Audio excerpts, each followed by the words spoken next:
Assalamualaikum warahmatullahi wabarakatuh. Alhamdulillahi wa kafa. Wassalatu wassalamu ala habibil mustafa wa ala alihi wa ashabihi ahli tuqa wal wafa. Sebelumnya perkenalkan, saya Novita Nurul Jannah dengan nomor NIM 2300196 dari Fakultas Agama Islam, Program Studi Pendidikan Agama Islam, Universitas Muhammadiyah Kendal Batang. Pada kesempatan kali ini, saya akan memenuhi tugas video pada mata kuliah Perencanaan Pembelajaran PAI yang diampu oleh Ibu Amin Dewi Ratna Widyastuti MPD dengan judul makalah Karakteristik dan Kemampuan Awal Peserta Didik. Langsung saja masuk pada pengertian karakteristik peserta didik. Karakteristik berasal dari kata karakter yang berarti ciri, tabiat, watak, dan kebiasaan yang dimiliki oleh seorang yang sifatnya relatif tetap. Karakteristik peserta didik dapat diartikan secara keseluruhan pola kelakuan atau kemampuan yang dimiliki peserta didik sebagai hasil dari pembawaan dan lingkungan sehingga menentukan aktivitasnya dalam mencapai cita-cita atau tujuannya. Selanjutnya, ragam karakteristik peserta didik. Pemahaman karakteristik peserta didik sangat menentukan hasil belajar yang akan dicapai, aktivitas yang perlu dilakukan, dan asesmen yang tepat bagi peserta didik. Atas dasar ini, sebenarnya karakteristik peserta didik harus menjadi perhatian dan pijakan pendidik dalam melakukan seluruh aktivitas pembelajaran. Berikut beberapa karakteristik peserta didik, yaitu: pertama, ada etnik. Negara Indonesia merupakan negara yang luas wilayahnya dan kaya akan etniknya, sehingga dalam sekolah dan kelas tertentu terdapat multi etnik atau suku bangsa implikasi dari etnik ini. Pendidik dalam melakukan proses pembelajaran perlu memperhatikan jenis etnik apa saja yang terdapat dalam kelasnya. Data tentang keberagaman etnis di kelasnya menjadi informasi yang sangat berharga bagi pendidik dalam menyelenggarakan proses pembelajaran.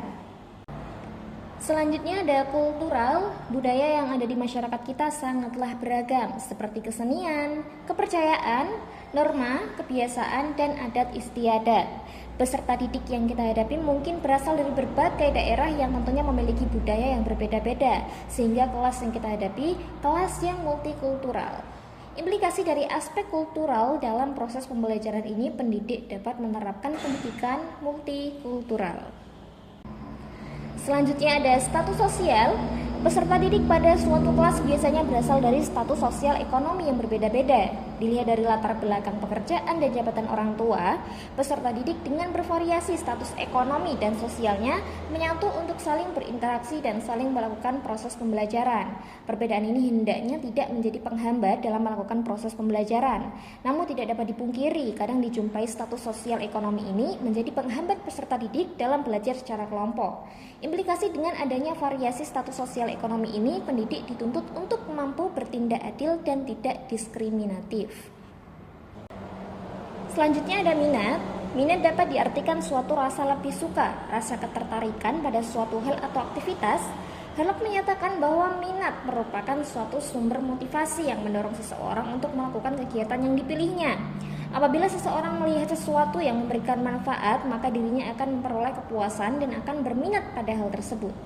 Indikator minat meliputi perasaan senang, ketertarikan peserta didik, perhatian dalam belajar, keterlibatan siswa dalam kegiatan pembelajaran, manfaat dan fungsi mata pelajaran untuk memperoleh kepuasan dan akan berminat pada hal tersebut. Selanjutnya ada perkembangan kognitif. Tingkat perkembangan kognitif yang dimiliki peserta didik akan mempengaruhi guru dalam memilih dan menggunakan pendekatan pembelajaran, metode, media, dan jenis evaluasi lainnya. Salah satu teori perkembangan intelektual yang paling terkenal adalah teori Jean Piaget. Piaget mengungkapkan bahwa anak-anak melalui 4 tahap perkembangan kognitif. Pada makalah disebutkan tahap-tahap yang disampaikan oleh Piaget, yaitu ada yang pertama sensori motor, yang kedua praoperasional, yang ketiga ada operasional, dan yang keempat ada operasional formal. Selanjutnya ada kemampuan awal peserta didik. Kemampuan awal atau entry behavior menurut Ali merupakan keadaan pengetahuan dan keterampilan yang harus dimiliki terlebih dahulu oleh peserta didik sebelum mempelajari pengetahuan atau keterampilan baru. Pengetahuan dan keterampilan yang harus dimiliki terlebih dahulu maksudnya adalah pengetahuan atau keterampilan yang lebih rendah dari apa yang akan dipelajari. Selanjutnya ada gaya belajar. Di Porter and Hernak, gaya belajar adalah kombinasi dari cara menyerap, mengatur, dan mengolah informasi. Dari dua pendapat tersebut dapat ditegaskan bahwa gaya belajar adalah cara yang cenderung dipilih atau digunakan oleh peserta didik dalam menerima, mengatur, dan memproses informasi atau pesan dari komunikator atau pemberi informasi. Gaya belajar dapat dikelompokkan menjadi tiga, yaitu visual, auditif, dan kinestetik. Selanjutnya ada motivasi. Motivasi telah banyak didefinisikan oleh para ahli, yaitu suatu kondisi yang menyebabkan atau menimbulkan perilaku tertentu dan yang memberi arah dan ketahanan pada tingkah laku tersebut. Motivasi kadang timbul dari dalam diri individu itu sendiri atau yang disebut motivasi intrinsik, dan kadang motivasi itu muncul karena faktor dari luar dirinya sendiri, yaitu motivasi ekstrinsik. Selanjutnya perkembangan emosi.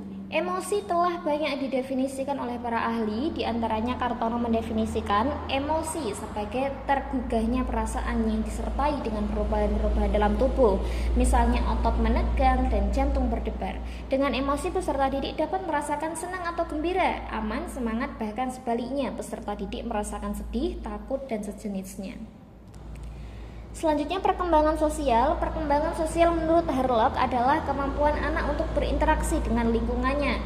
Bagaimana anak tersebut memahami keadaan lingkungan dan mempengaruhinya dalam berperilaku baik kepada dirinya sendiri maupun kepada orang lain.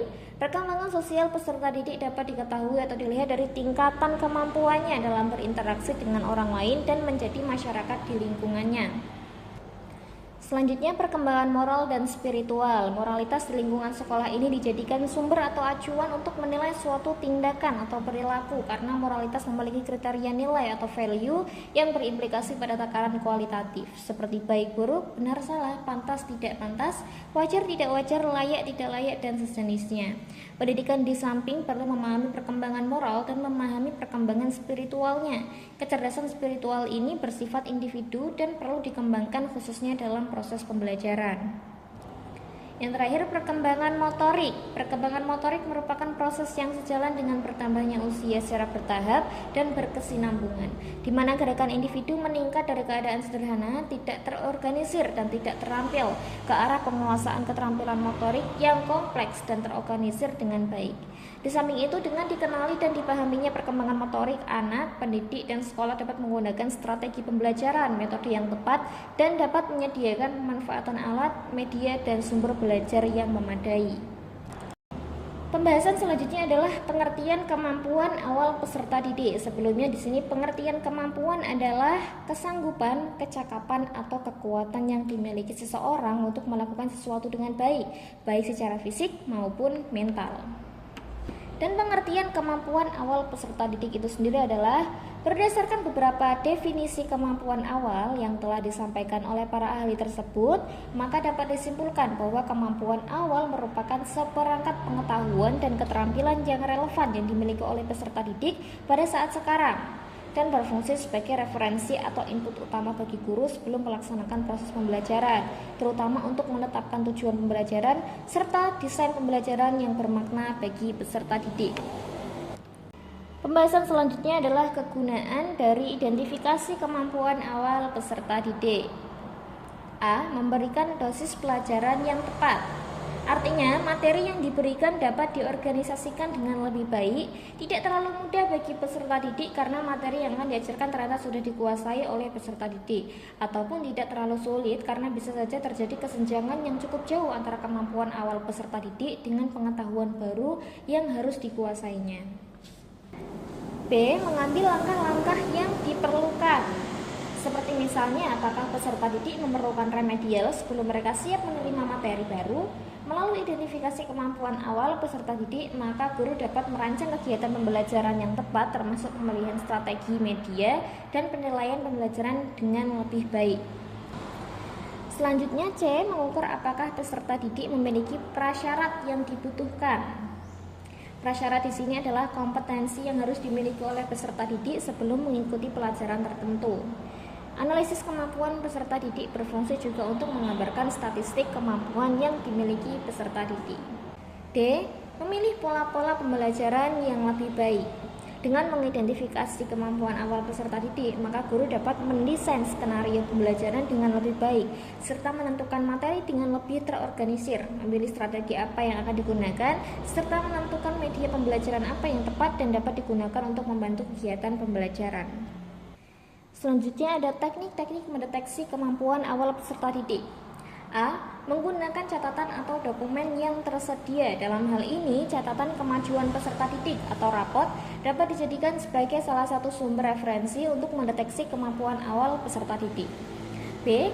Menggunakan tes prasyarat atau tes awal pretest. Tes prasyarat adalah tes untuk mengetahui apakah peserta didik telah memiliki pengetahuan dan keterampilan yang diperlukan ataupun dipersyaratkan sebagai mengikuti pelajaran tertentu. C. Mengadakan konsultasi individual. Teknik ini dapat dilakukan oleh guru dengan cara mewawancarai peserta didik secara informal, bisa berupa konseling untuk mengetahui prestasi peserta didik ataupun untuk mengelaborasi masalah yang mungkin sedang dimiliki oleh peserta didik. D. Menggunakan angket atau kuesioner kepada peserta didik untuk memperoleh informasi terkait bagaimana karakteristik peserta didik, khususnya kemampuan awal ataupun pengalaman yang sudah dimiliki oleh peserta didik. Selanjutnya ada jenis-jenis kemampuan awal peserta didik. Klasifikasi pembelajaran menurut Gagne meliputi 5 jenis kemampuan atau ranah belajar, yakni A. Keterampilan intelektual, meliputi diskriminasi, konsep konkret, penggunaan aturan, dan pemecahan masalah.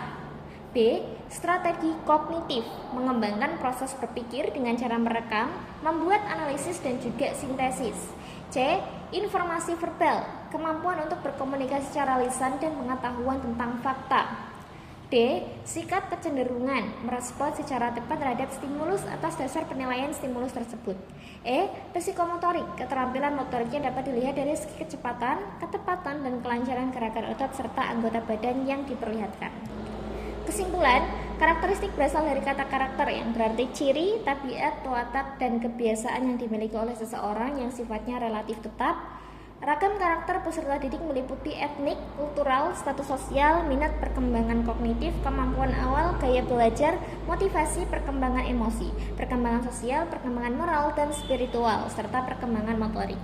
Mengetahui kemampuan awal sangat penting bagi pendidik, terutama dalam membuat perencanaan pembelajaran bagi peserta didik. Mungkin itu saja makalah yang dapat saya sampaikan. Kurang lebihnya saya mohon maaf. Terima kasih. Wassalamualaikum warahmatullahi wabarakatuh.